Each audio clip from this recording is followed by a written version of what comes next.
हेडलाईन्सचे प्रायोजक आहे NBC bearings, लांब पळण्यासाठी।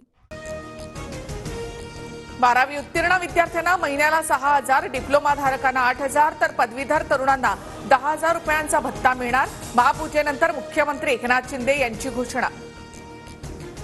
लोकसभा निवडणुकीच्या निकालानंतर लाडकी बहीण आणि लाडका भाऊ योजनेचा चमत्कार, लोकांनी जागा दाखवली की बहीण भाऊ आठवतात, शरद पवार यांची टीका।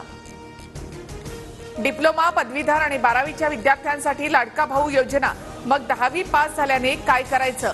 तरुण पोरांना मंत्रालयामध्ये काम करण्याची संधी द्या, आव्हाडांची मागणी।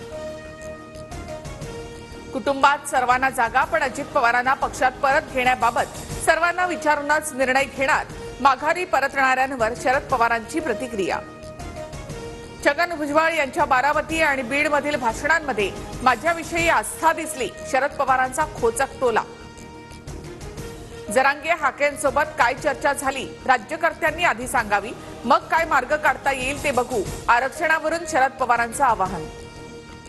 देवेंद्र फडणवीस जनतेला रक्तबंबाळ करण्याचा डाव रचत आहेत, फडणवीसांनी टाकलेला डाव मी मोडणार, जरांगेंचा इशारा।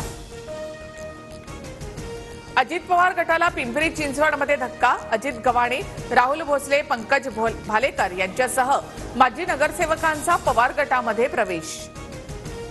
नगरसेवकांनी साथ सोडताच अजित पवार ऍक्शन मोडवर, उद्या पिंपरी चिंचवडमधील नगरसेवकांची बैठक घेणार।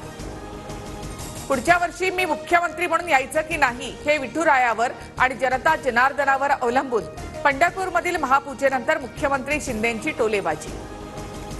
बळीराजाला कष्ट करायला चांगले दिवस येऊ दे, आपलं राज्य सुजलाम सुफलाम होऊ दे, जनतेला चांगले दिवस येऊ देत, मुख्यमंत्री शिंदेंचं विठुराया चरणी साकडं।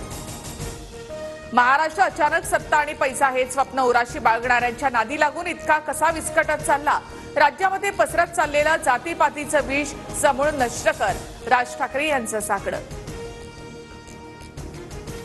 राज ठाकरे यांचे 2-4 महिन्यातून एकदा ते जागे होतात आणि टिप्पणी करतात। राज ठाकरेंच्या ट्विट नंतर शरद पवारांचं वक्तव्य। हेडलाईन्सचे प्रायोजक आहे एनबीसी बेरिंग्स, लांब पळण्यासाठी।